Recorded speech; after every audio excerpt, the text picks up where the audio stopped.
Ever found yourself spiraling down a late night rabbit hole of what am I meant to do and why haven't I found it yet? And let's be honest, who hasn't? Then you're in the right place.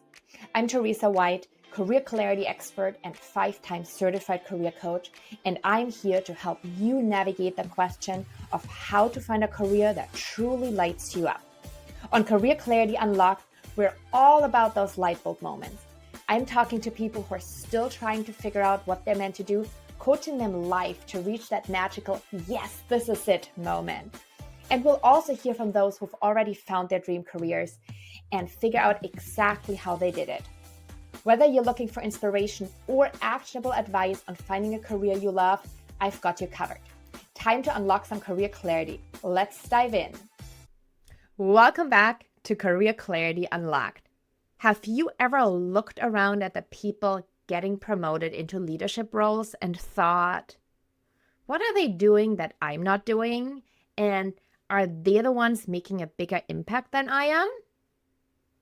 Maybe you work in compliance or operations or HR or project management or some other role that keeps the business running but doesn't directly bring in revenue, isn't as visible and forward-facing than the roles that do bring in the direct revenue.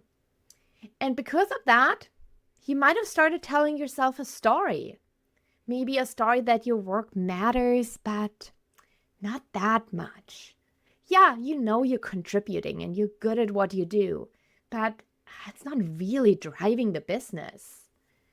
And you know that you do have value, but maybe not leadership level value. So this coaching episode today is about one of the most powerful mindset shifts I have seen in a long time. And you're going to be in for a treat because you get to hear my coaching conversation with Kayla. Kayla is a brilliant professional who has built years of experience solving complex business problems.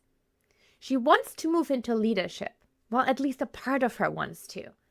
But underneath that is a fear and the worry that she isn't good enough, she isn't ready for it, she isn't quite a leadership level yet. She believed that her impact was indirect.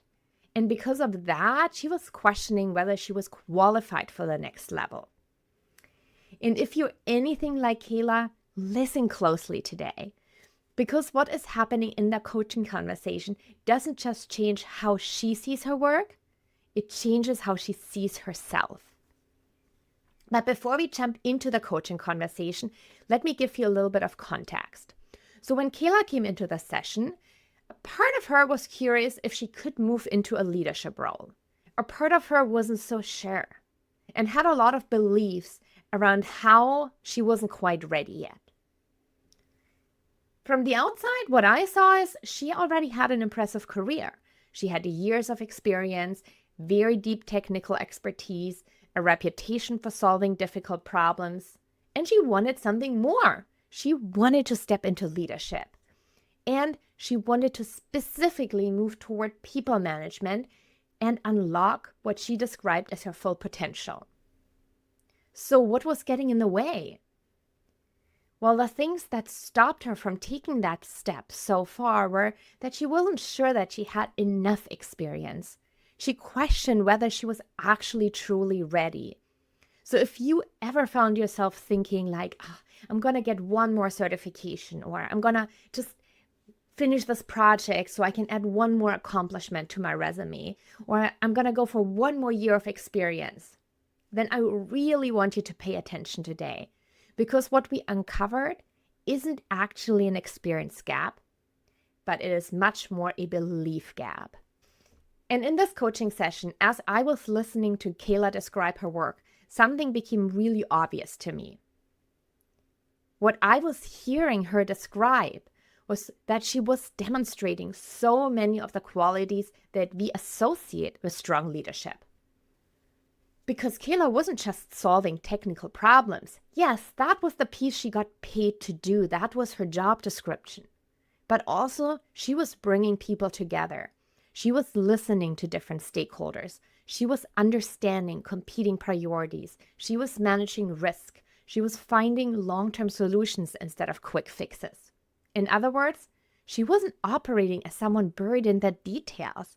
She was already thinking strategically. But like so many professionals, and most commonly women, she couldn't fully see it because these skills had become normal to her. It was just what she did. It's just who she is. And that's something that I see all the time. The things that come naturally to us often become invisible to us over time. We assume everyone can do them. We assume that they're not special. We assume that they don't count.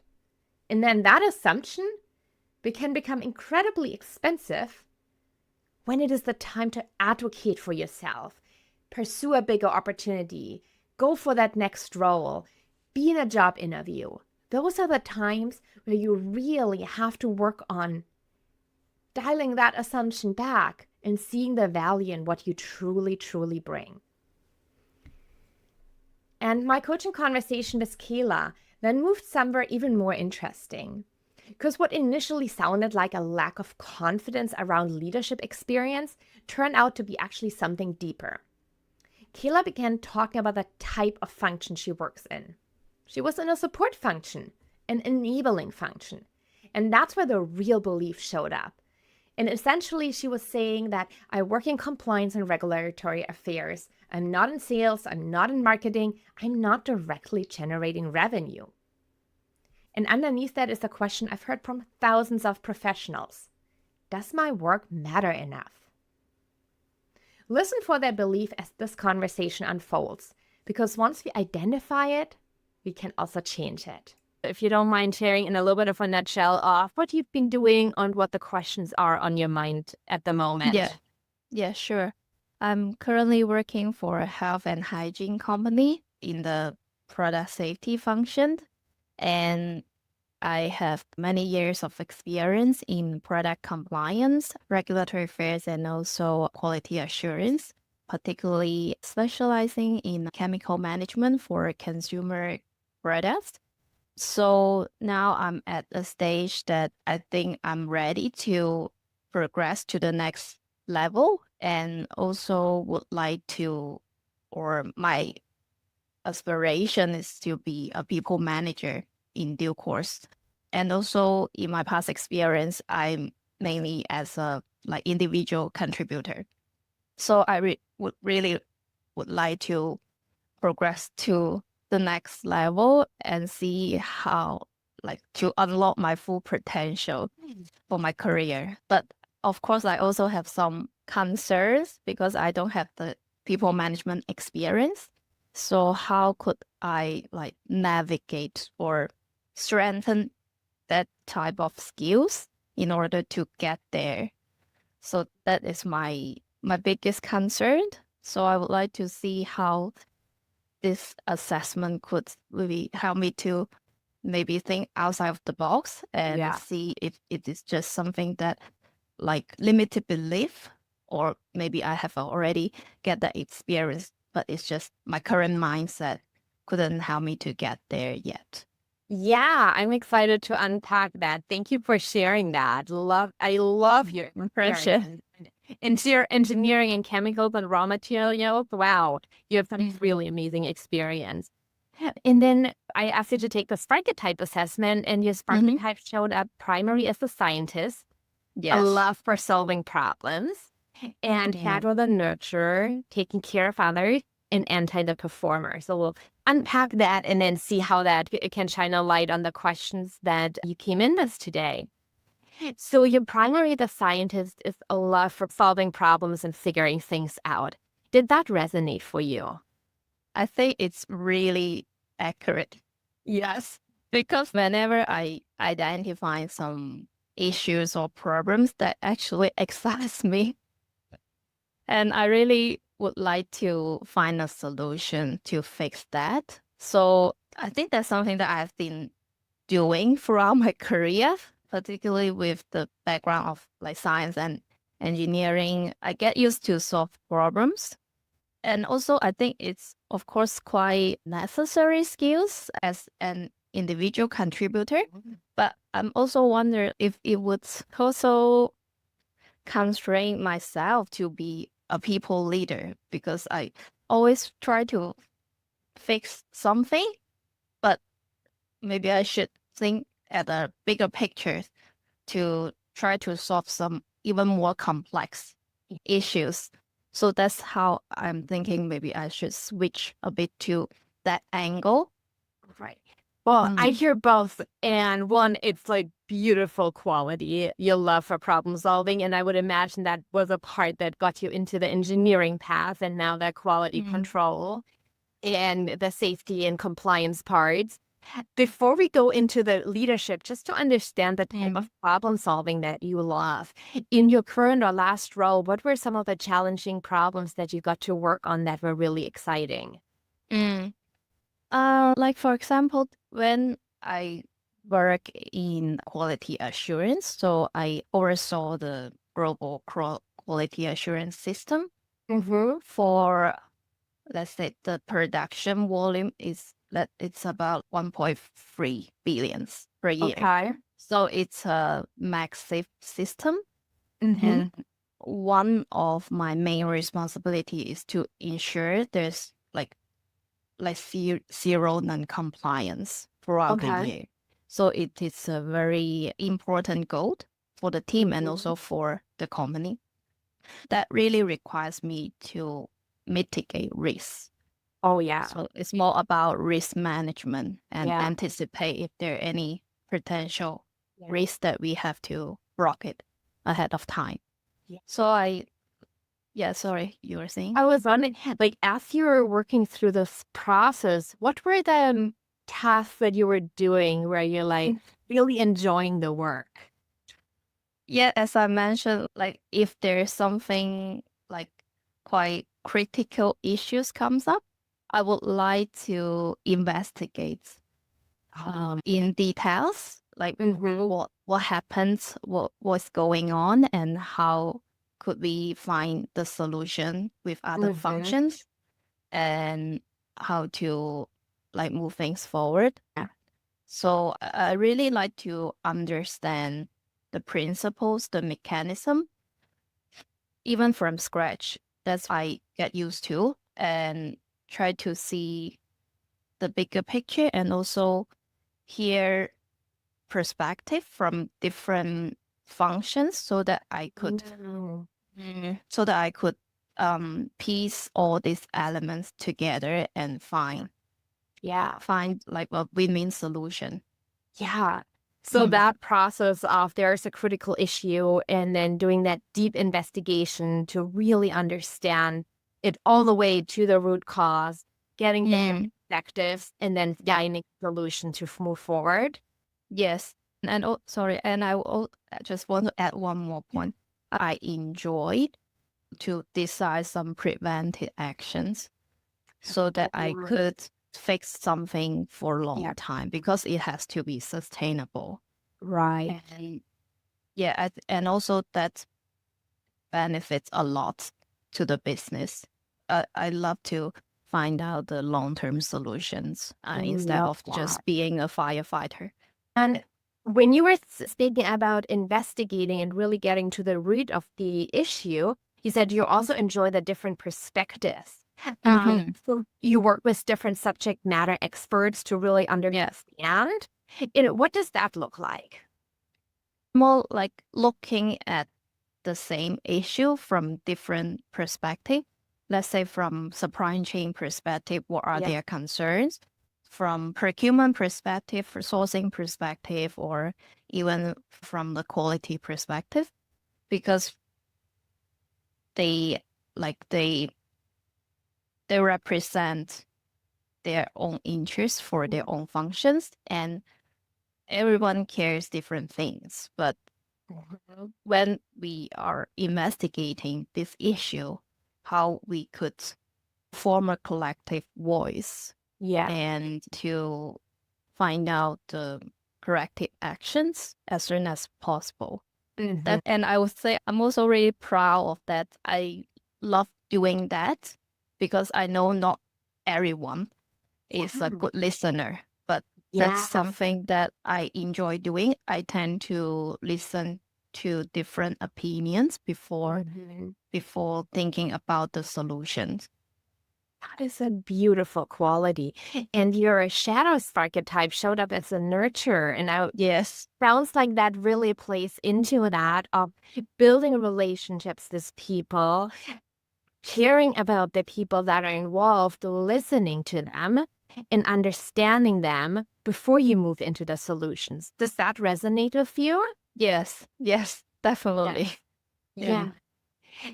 And this is such a beautiful combination because, as you said yourself, you probably work with many people who solve problems, but not everyone cares about all the stakeholders involved. Yes. So that's also I consider as my strategy to understand like other functions perspective and but I know the shadow part of myself. Like I know the shadow and the primary, they're very close. Yeah.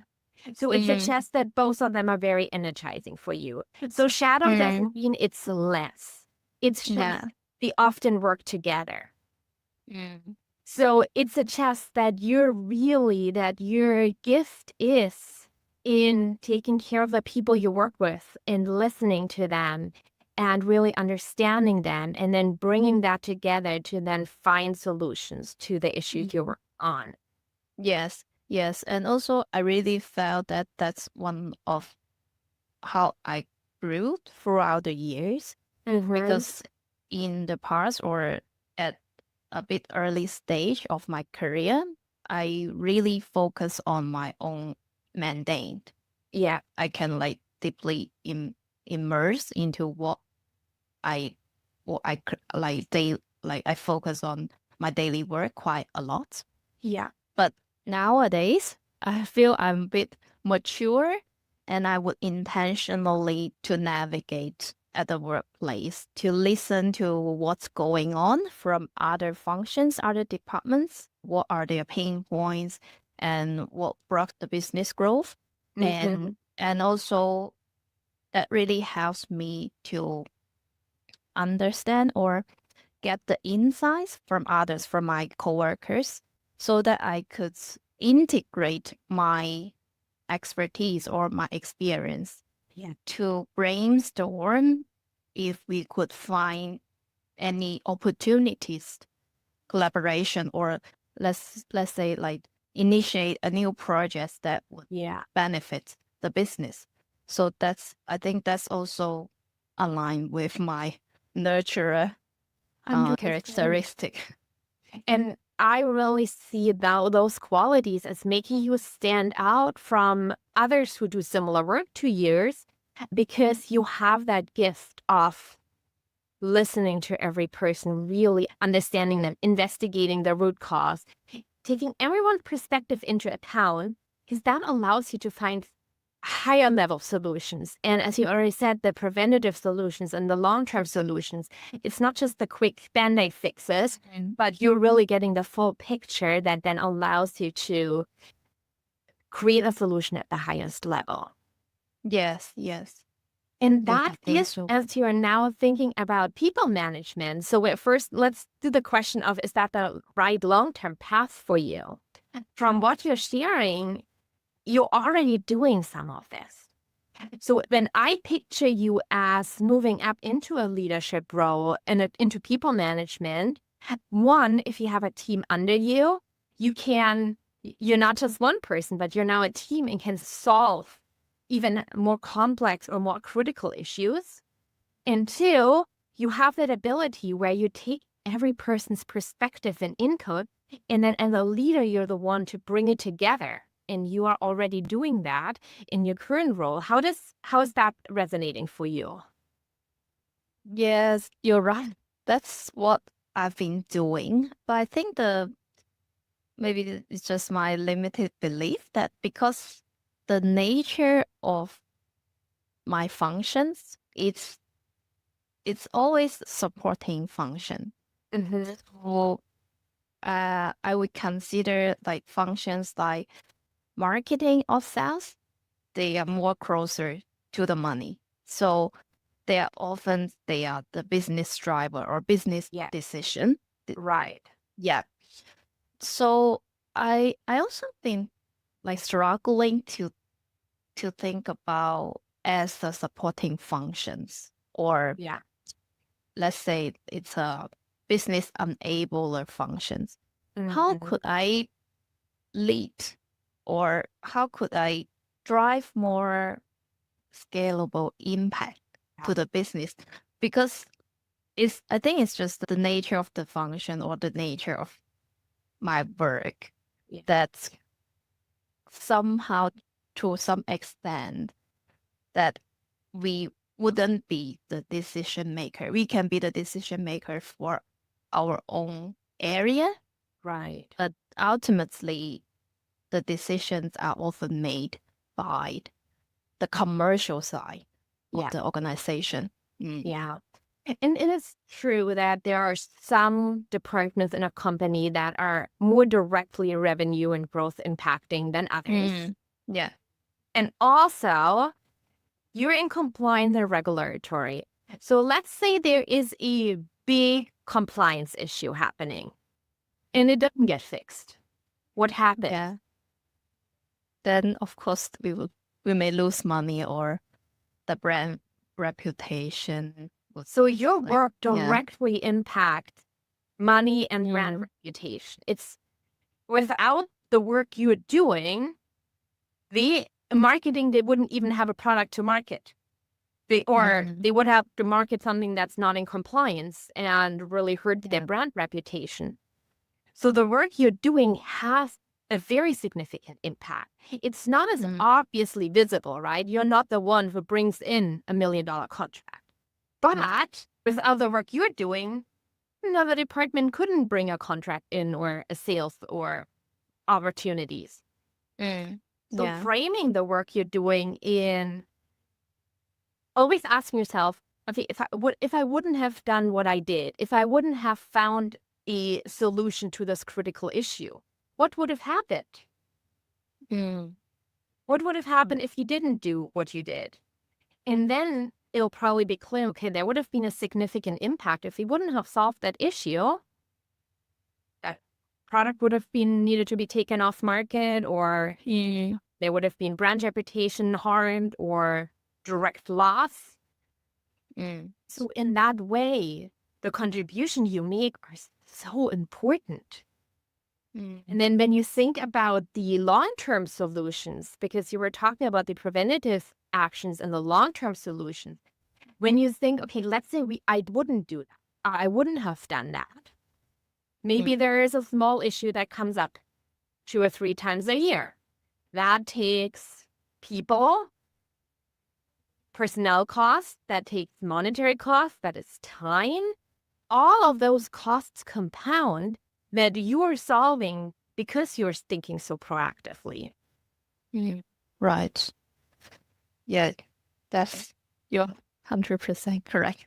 Yeah. Yeah. Yeah, I mean, I understand like what I do is business critical, but it's just that maybe I underestimate how important it is for the business. And also I often think that it's more indirect impact to the business instead of the direct impact to drive the revenues. Yeah. But I think it is a very great insight. Yeah.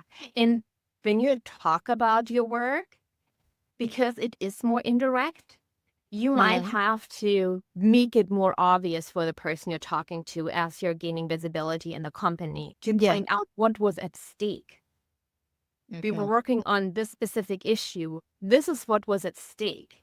If we didn't solve it in this timeline, the company would have potentially have to be fined or have a loss or the brand reputation. So because we were aware of what's at stake, I did X, Y, and Z that resulted in this. And the issue was solved. So by bringing into the story of what's at stake will really highlight the impact that you're having. Right. And Right. I think that's exactly I need to strengthen Yeah. because I think I relate that to the performer characteristic. Yeah, the anti-performer. Let's get there in a second if that's okay. Because Sure. I thought it was like we can go into that. Well, we're already talking about bridging the gap to people management. Yeah.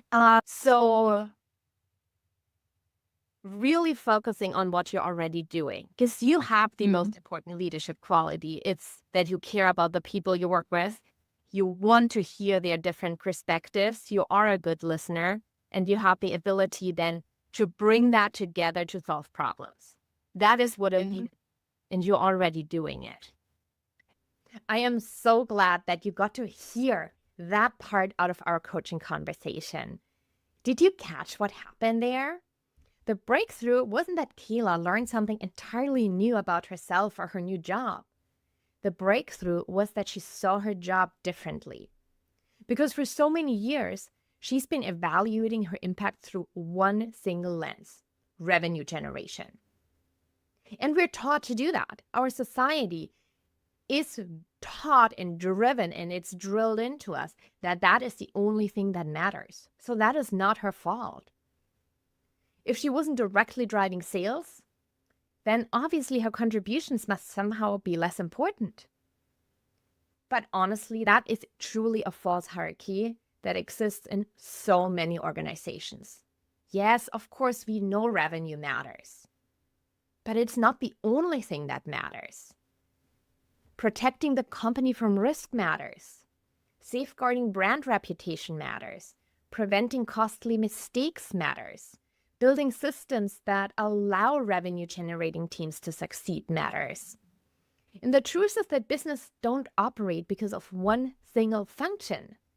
They wouldn't pay all the other functions to do their job if that wouldn't contribute to their business success. Businesses are successful because multiple functions work together. And when we start believing that only one type of contribution matters, we really start to undervalue ourselves. And that was what was happening here. And I wouldn't be surprised that if some of you listening in here today are doing something similar. Maybe you convinced yourself that because you're not customer facing, because you're not a salesperson, because you're not the executive presenting to the board, that somehow your contributions matter less. But what would happen if you stopped doing your job tomorrow? What risks would suddenly appear? What problems would emerge? What opportunities would disappear? Imagine that, because that allows you to see the value that you actually bring. And as always, I want to make this as actionable for you as possible. So if you resonated with Kayla's story, I want you to try something different this week. What I want you to imagine is you are temporarily stepping aside out of your role, not in reality, just in our thought experiment. And someone else is replacing you. They're not terribly awful, but they're definitely not a superstar. They're someone just doing the absolute bare minimum to keep the job. Now I want you to ask yourself, what would be different? What would be different? Someone in your role who does the absolute bare minimum only. What problems would not get solved as thoroughly? Would the stakeholders feel heard the same way they do right now? Would risks be identified as early as they're being identified now? Would projects still move this smoothly? Would customers have the same experience? Would your team have the same level of support? Because this is the piece that so many people miss. We compare ourselves to some fictional level of perfection that isn't even grounded in reality. We compare ourselves to the things we think we should be doing, this magical mirage that we're building up of what we should be like. But what we don't do enough is to just stop and compare ourselves to what would happen if we weren't bringing our unique strengths to the table. And the difference between the outcome that you create and the outcome that would exist without you, that right there is your impact. Your impact is not defined by your job title, not by your department. It doesn't matter if you're in sales, marketing, compliance, operation, HR, finance, any other department. The difference you create is your impact. And if you're still struggling to see that value for yourself, ask yourself, if you stop doing what you're doing today, what would be different tomorrow? What would be different a week from now, a month from now, a year, 2 years from now? Because that's how you make your contributions become visible to yourself. And if there's one thing that I do hope you take away from today's episode, it is this. Your confidence doesn't always grow because you gain more experience. I can't tell you how many hundreds of women I've worked with who had all the experience, but they still didn't see it in themselves. Sometimes your confidence grows because you finally see the experience that you already have, but in a different light. Kayla didn't leave this conversation with a new certification, a new title, or a new accomplishment, but she did leave with a new perspective. And that perspective changed what she believed about her own value. The question that I want to leave you with for today is, where might you have been underestimating your impact? Because that answer could literally change how you show up in your career, how you talk about your experience, and what opportunities you finally allow yourself to pursue. You have agency. And sometimes the next level isn't about becoming someone or something different. It's simply about recognizing who you've already become. If you've been listening to this episode and are thinking to yourself, I really need someone to help me see the value I bring, then this is the time to book a career clarity call with my team, because that's exactly what we do. We help you see the value that you already have, and then we help you find what careers are most aligned with it. And of course, don't forget to join me again next week for another episode full of insights, inspiration, and most importantly, actionable advice on finding a career you love. Because I don't want you to settle. Keep chasing what makes you come alive, and I'll see you back next week on Career Clarity Unlocked. And that's a wrap for today's episode of Career Clarity Unlocked. If you're feeling stuck in that what's next spiral and are ready to finally break free, let's chat. You can book your free career clarity call where we'll uncover what's really important to you, tackle any obstacles holding you back, and map out your best next step. Schedule your free 30-minute call today on careerbloomcoaching.com. And before you head out, be sure to follow us on Apple Podcasts or Spotify so you never miss an episode. If today's conversation gave you new insights and inspiration, please leave a review. It really helps us reach more amazing listeners like you. And don't forget to share this episode with a friend or on social media. Your support truly means the world. Thanks for hanging out with me, and I'll see you next time.